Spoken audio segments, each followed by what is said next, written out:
So today I'm replacing a brake line on a Cadillac here, and this brake line I think I might actually be able to go. This is just from the ABS control module to the left front wheel, which is a pretty short run. I think I might be able to actually bring this one inside and get it all bent up and ready to go, flared, everything on the bench in the garage.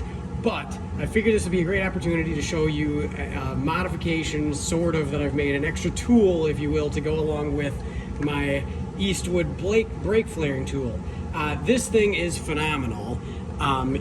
It is part number 25304. There's other videos on this, so I'm not going to get into the function of it, but this is a great tool, and it makes absolutely professional grade flares. It makes everything else just look terrible.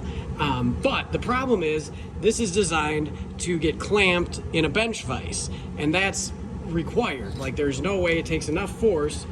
You've got your handle here that goes in to actuate it, and there is just no way to do this without clamping it in a bench vise.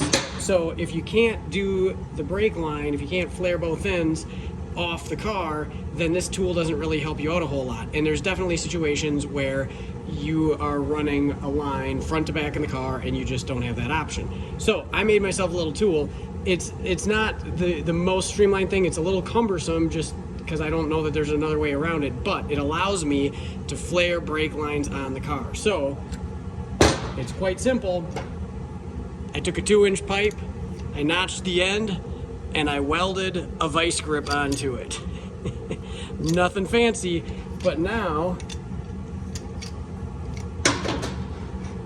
I can take the flaring tool,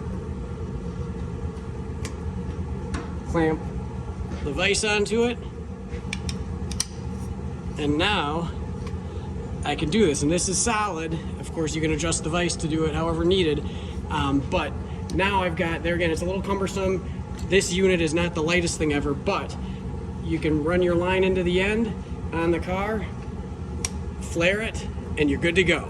So there's not too much to put in the link. I'm going to put it in the description. I'm going to put a link to this flaring tool, which I highly recommend.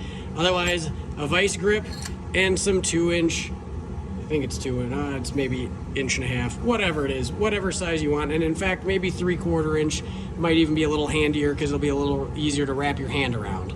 But there is my tool mod.